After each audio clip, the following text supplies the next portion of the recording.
Bienvenue sur Tournant de la vie, l'endroit où les voiles qui cachent nos visages peuvent dissimuler aussi bien une malédiction qu'un pouvoir extraordinaire. Si vous croyez que la véritable beauté réside dans l'âme, abonnez-vous, laissez un like et partagez, car l'histoire d'aujourd'hui va tester les limites de ce que les yeux peuvent supporter. La cruauté dans la cour de l'université était un spectacle quotidien, et Victoria en était toujours l'attraction principale.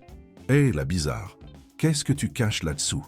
La voix de Bella, la reine incontestée du campus, trancha l'air, suivie des rires de sa clique. Je parie que c'est quelque chose d'horrible.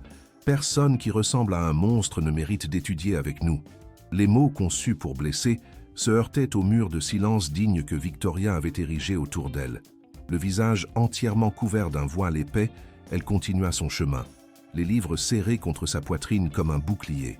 Pour tous, elle était un mystère, une cible facile pour la méchanceté désinvolte.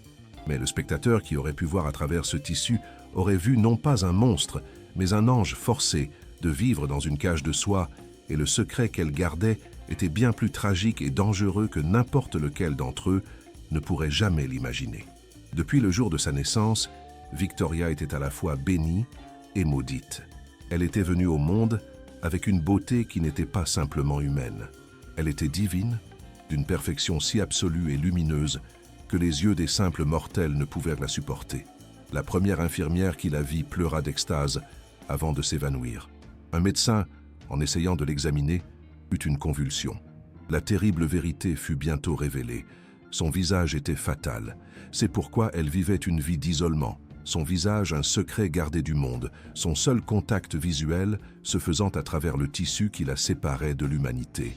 Elle ne se cachait pas pour se protéger du monde, mais pour protéger le monde d'elle-même, prisonnière d'une beauté qui était par essence une arme mortelle. La dynamique malsaine de l'université changea le jour où Denny arriva.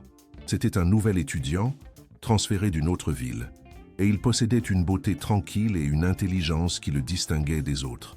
Bella, la reine de la ruche, le marqua immédiatement comme son prochain trophée. Mais ses flirts et ses sourires répétés ricochaient sur un mur de politesse indifférente. L'intérêt de Denny fut capturé non par la beauté évidente, mais par le mystère. Dans un cours de littérature, lorsque le professeur posa une question complexe qui fit taire la salle, une voix claire et articulée s'éleva du fond, offrant une analyse brillante. C'était Victoria.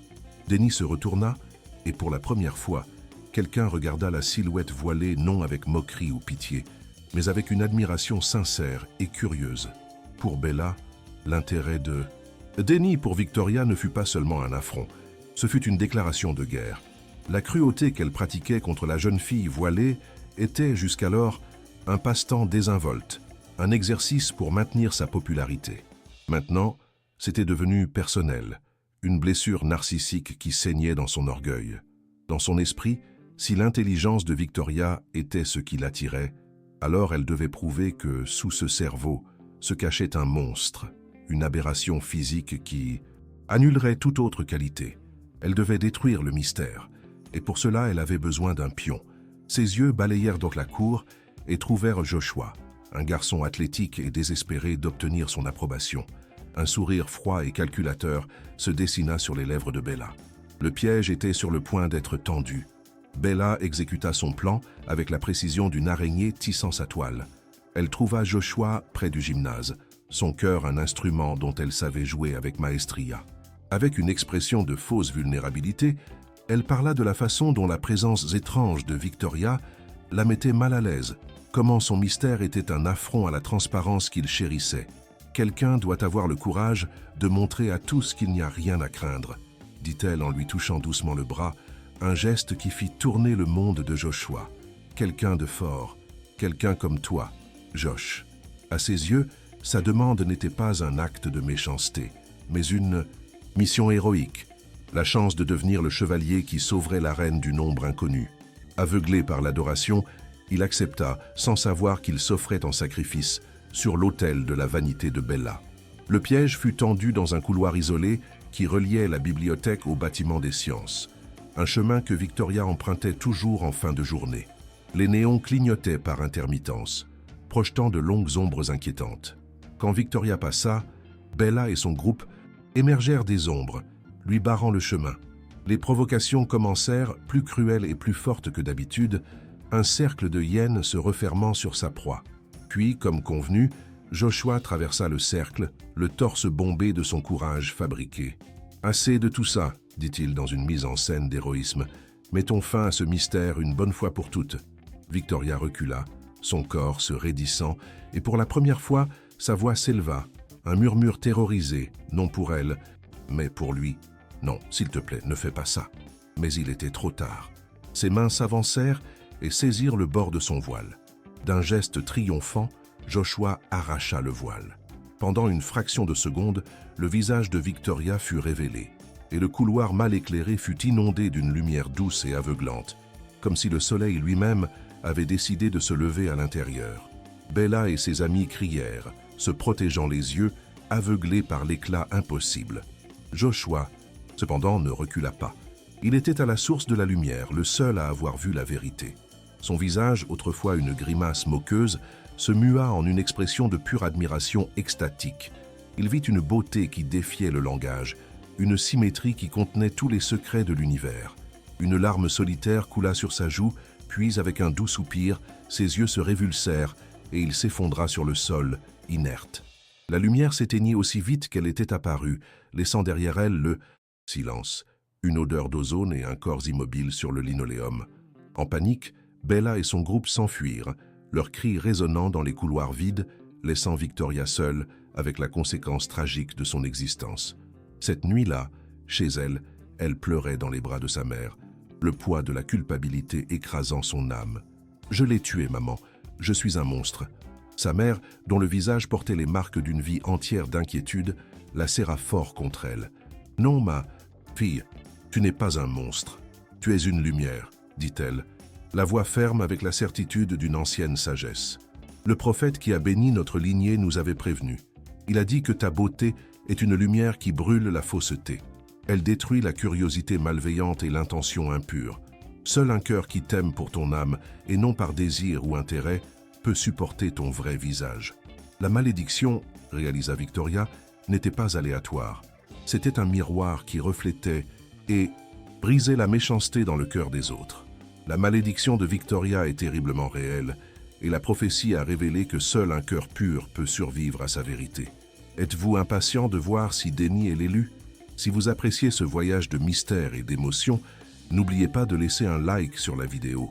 Maintenant, la question pour vous, croyez-vous que le véritable amour se définit par la capacité à voir l'âme de quelqu'un et non son apparence? L'humiliation publique de Bella marqua la fin de son règne de terreur et le début d'une nouvelle phase dans la vie de Victoria. Après que la foule se fut dispersée, laissant Bella dans son silence stupéfait, Denny s'approcha de Victoria, les yeux pleins d'une admiration qu'elle n'avait jamais reçue de personne. « J'ignore quelle est votre histoire, » dit-il, la voix sincère et calme, « mais la force que vous venez de montrer est la chose la plus authentique et la plus belle que j'ai jamais vue ici. Les rumeurs, le voile, rien de tout cela n'a d'importance. J'aimerais simplement avoir la chance de parler avec la femme qui possède un esprit si brillant. » Pour la première fois, quelqu'un n'essayait pas de percer son mystère ou de la craindre, mais voulait simplement la connaître. Et pour la première fois, Victoria sentit la peur laisser place à un bourgeon fragile et terrifiant d'espoir. Leur relation s'épanouit dans les endroits silencieux du monde, dans les dernières rangées de la bibliothèque, lors de longues promenades dans les parcs au crépuscule, dans des cafés tranquilles où les mots comptaient plus que les regards. Il tomba amoureux de son intelligence vive, de son sens de l'humour inattendu et de la profondeur d'une âme qui, bien qu'isolée, comprenait le monde avec une clarté impressionnante. Jamais, pas un seul instant, il ne la pressa au sujet du voile, le traitant comme une partie d'elle qu'il acceptait sans condition. Et Victoria, pour la première fois de sa vie, s'autorisa à aimer.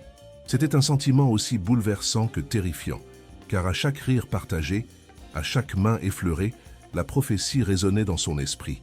Serait-il le seul cœur pur capable de supporter sa lumière, ou le guidait-elle, sans le savoir, vers le même destin tragique que Joshua? La nuit où le destin décida d'intervenir était une nuit ordinaire, ce qui la rendit d'autant plus extraordinaire. Ils étaient dans le petit appartement douillet de Denny, un refuge rempli de livres, avec une odeur de café et de vieux papier dans l'air. La pluie frappait doucement contre la fenêtre, et ils parlaient depuis des heures, comme toujours, leurs âmes à nu, même si son visage restait un secret. À un moment donné, Denny prit sa main et la regarda avec un sérieux qui fit s'arrêter le cœur de Victoria. « Je n'ai pas besoin de voir ton visage pour savoir qui tu es, Victoria, » dit-il, la voix pleine d'une conviction inébranlable. « Je vois ta lumière, ta force, ta bonté. Je vois ton âme, et c'est d'elle que je suis tombé amoureux. Quoi qu'il y ait sous ce voile, c'est juste la maison où vit la femme que j'aime. » La sincérité de ses paroles l'émut profondément, et elle se leva pour l'étreindre, un geste spontané de gratitude et d'amour. C'est dans ce mouvement, ce simple acte d'affection insouciant, que le désastre et le miracle se produisirent. Le bout de son voile, fixé par une petite broche, s'accrocha à un bouton de sa chemise. En s'écartant, le tissu fut tiré, la broche se détacha et le voile commença à tomber.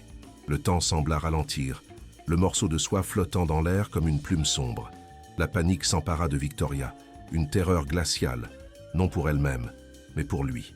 Elle leva les mains pour se couvrir le visage, un réflexe futile, et cria, la voix déchirée par le désespoir. « Non, Denny, ferme les yeux, fuis !» Mais Denny ne s'enfuit pas. Il resta paralysé, non de peur, mais de pure admiration.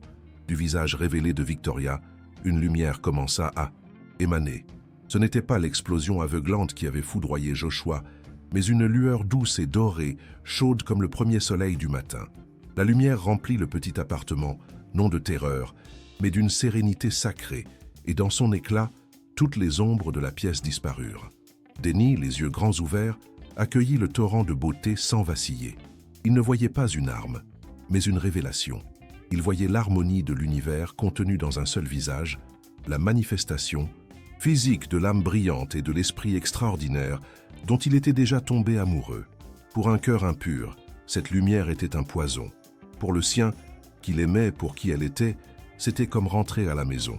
La lumière éthérée pulsa doucement avant de se retirer, se rétractant en Victoria jusqu'à ce que la pièce retrouve son éclairage normal. Tremblante, Victoria osa ouvrir les yeux, se préparant à la vision d'horreur qui hantait ses cauchemars. Mais Denny était debout, indemne, le visage baigné d'une émotion qu'elle n'avait jamais vue auparavant, une révérence pleine d'amour. Un doux sourire se dessina sur ses lèvres, et le silence fut rompu par son murmure, une confirmation qui était à la fois une déclaration d'amour et l'accomplissement d'une ancienne prophétie. « C'est toi », dit-il, la voix étranglée par l'émerveillement, comme s'il reconnaissait une âme qu'il connaissait depuis des vies. « J'ai toujours su que c'était toi. » Et dans le miroir du mur, Victoria vit son propre visage pour la première fois reflété dans les yeux d'un autre, et il n'y avait pas de mort, seulement de l'amour. Le lendemain matin, Victoria se réveilla dans un monde qu'elle n'avait jamais connu. La première chose qu'elle fit fut de se diriger vers la fenêtre et, les mains tremblantes, d'ouvrir les rideaux. Pour la première fois de sa vie, elle sentit la lumière du soleil matinal directement sur son visage, une chaleur si étrange et si bienvenue que des larmes de gratitude coulèrent sur ses joues. Le voile, qui avait été son compagnon constant, sa prison et sa protection, gisait, oublié sur une chaise.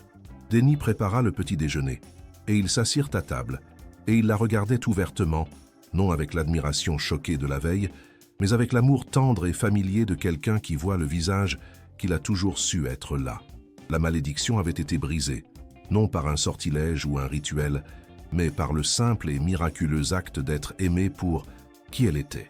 Leur retour à l'université fut comme la scène finale d'un conte de fées.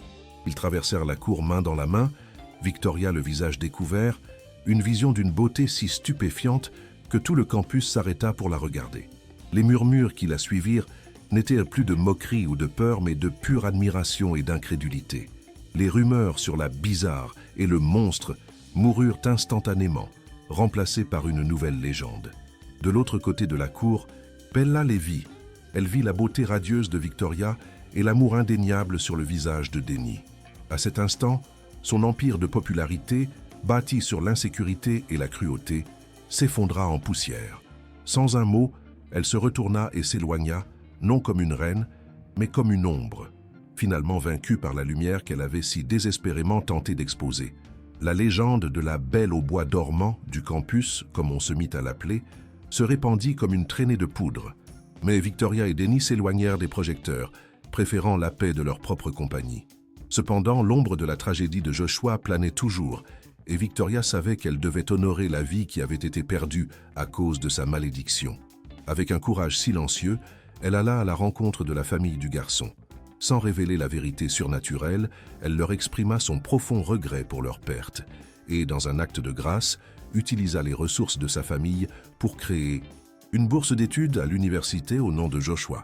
La bourse était destinée aux étudiants en psychologie et au financement de programmes de lutte contre le harcèlement, transformant la douleur d'un acte de malveillance en un héritage de compassion et de compréhension. Des années plus tard, leur vie trouva un rythme beau et serein. Victoria, maintenant mariée à Denny, devint une professeure de littérature aimée, célèbre pour sa capacité à voir l'âme derrière les mots. Il poursuivit sa carrière de musicien, et l'on disait que ses mélodies avaient une qualité presque magique, capable d'apaiser les cœurs les plus troublés. Ils apprirent que sa condition n'était pas une malédiction qui avait été brisée, mais un don qu'il fallait comprendre. Elle restait prudente avec les étrangers, un rappel que le monde était plein de cœurs impurs. Mais avec Denny, dans leur sanctuaire d'amour et d'acceptation, elle était complètement et radieusement libre. La preuve vivante que le véritable amour ne consiste pas à changer qui vous êtes, mais à trouver la seule âme au monde qui a été faite pour vous voir vraiment. Et ainsi, l'histoire de Victoria nous laisse avec une vérité retentissante, une leçon aussi lumineuse que la beauté qu'elle portait. Elle nous enseigne que le monde craint souvent ce qui est extraordinaire et cherche à détruire ce qu'il ne peut comprendre. La curiosité malveillante sera toujours foudroyée par la vérité, tandis que l'envie se consumera dans sa propre insignifiance. Mais l'amour, le véritable amour, est la seule force dans l'univers qui ne craint pas la lumière, car il est lui-même fait de lumière.